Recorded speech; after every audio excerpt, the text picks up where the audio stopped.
Yes, Trainiacs, yes! Morning. First Tuesday, Thursday morning group ride of the year. Love that, I love it. Now, that ride is actually one of the major reasons that this whole thing exists. This YouTube channel, the podcast, Instagram, triathlontaren.com, all of that largely exists thanks to that ride. For those of you that have never heard this story, and you know what, actually, for people that have been around and have heard this story, I'm gonna tell you some things that I've never talked about. How this came about. Oh man, that was a good ride. That was a good ride. Great ride.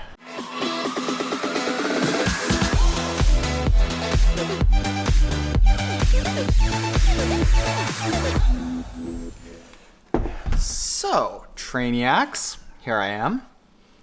Same dog that everyone likes. Other dog that everyone likes.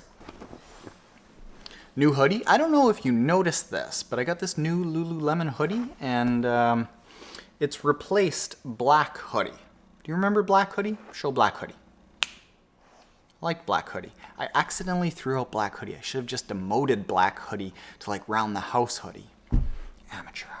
So a lot of you might know why I started this YouTube channel, and if you haven't heard like the full story about it, you can go and actually check out the very first podcast that we did on the Triathlon Taren podcast. NTK, my wife, she interviewed me, and we talked about how in about 2012, 2013, I didn't like my job. I was a certified financial planner, investment advisor, fellow of the Canadian Securities Institute, chartered investment manager, but all along the way, it never felt like what I wanted to do.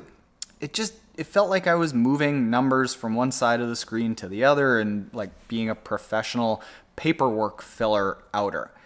And I wanted to get out of that sort of grind, and I didn't know what I was going to do, but I just needed something to fulfill myself with.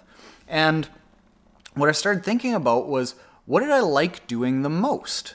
And well, I didn't really like doing it the most, but I looked at what I had some of the most fun with as an investment advisor, and it was filming videos. Instead of calling people and trying to send out a pamphlet or an information package of like stock charts, I would call them and ask if I could send videos that I had filmed on my iPhone. And we shot them on the iPhone. I didn't even know how to focus the iPhone at the time, and we bought these $40 lights that were beating down on me. I didn't know how to make cuts.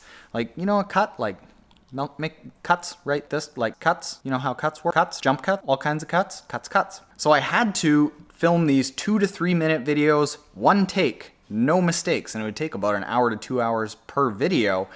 And I had a lot of fun with that. Now, I also took that, and then when I did a 2013 or 14 27 kilometer marathon swim in order to help promote the strength training company and Roca, which gave me a wetsuit, I decided to make a video about that, and they're totally really bad, but I had a lot of fun with that. And I wasn't having a lot of fun being like the sit on the edge of a bench and be like, oh, I'm just so casual with my unbuttoned suit and not wearing a tie. Yeah, give me your money, I'll make you richer. So I knew that I didn't want to do that, and I had to think about when I was happiest.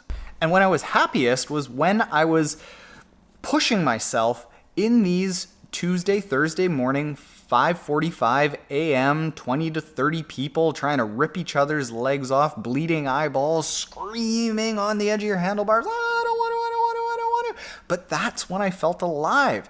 And that's when I realized that I really enjoyed that. It wasn't just something that I did to stay fit. It was something that made me feel fulfilled because I was bettering myself. I was challenging myself. I had adrenaline kind of pumping through my veins, and I knew that I really liked it, but what could I potentially offer? It wasn't just enough to look and say, all right, what do I really like doing? And I'm going to make a whole bunch of content about that. When I was doing the open water marathon swim that you saw the video for, I had a really hard time figuring out the nutrition. And I ended up coming across a whole bunch of research that basically perfectly calculated the swim, bike, run calories required based on how long events would take you and how much you weighed. And I created this calculator that is actually what you can use at triathlontaren.com/triathlon nutrition guide. And bang on, workout after workout, race after race, I ended up nailing my nutrition. Nutrition became a complete non-factor. So I started the YouTube channel and I started doing videos about nutrition because that's what I could add some value in. And I was pairing this thing that I really loved with what I thought I could provide some advice in, even though I didn't think that I was this awesome triathlete or swimmer or cyclist at the time. I certainly wasn't, but I at least had figured out something that a lot of people struggled with. And then that gets to the last part, is like, what ended up causing me to continue on doing that video after video. I think now we're approaching almost 1,000 videos.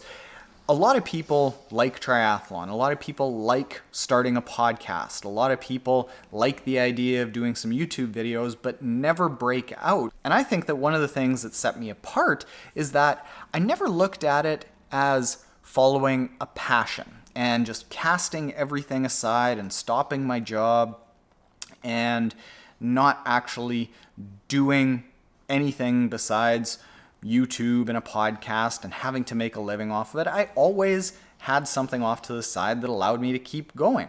I was an investment advisor, and then I left that and I helped a friend start a social media division, and then I bought that division out and then started a social media company, and we did social media consulting. And it hasn't been until 3.5 years after starting it that this was kind of, sort of all we can do. We're still working on turning it into a business. But that allowed me to, instead of making decisions based off of, I have to make money, I have to make a living off of this, it allowed me to make decisions based off of following my curiosity.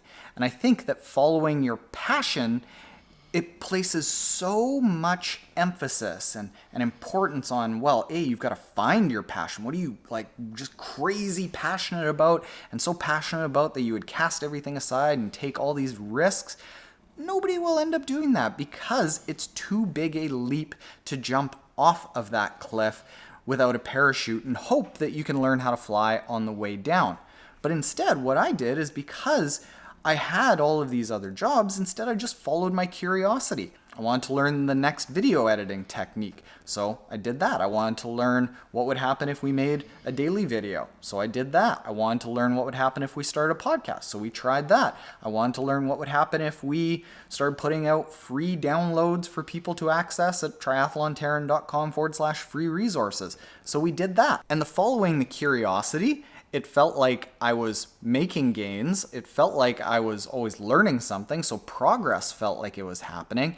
And I was having a lot of fun, because when you start bettering yourself by learning and doing new things, you have a lot of fun. So I don't know if I've really got like a triathlon training moral to this story, but I always feel nostalgic about that morning group ride every single year that first ride of the year happens, and I get to go out and ride with the gang and feel that excitement of like the 3 times that we sprint really hard and trying to keep up to Jamie, who's just a monster on the bike every single ride. But I know that there's a lot of people out there that at this time of the year, they're starting to think about doing their first triathlon. And if you are, it all just plays into that same thing about following your curiosity. And the more you can follow things that you're a little bit curious about here and there, the more that you can feel alive. And sometimes that's a triathlon, sometimes it's starting a new business, sometimes it's just doing something a little bit different in your current business. But the bottom line is that I think that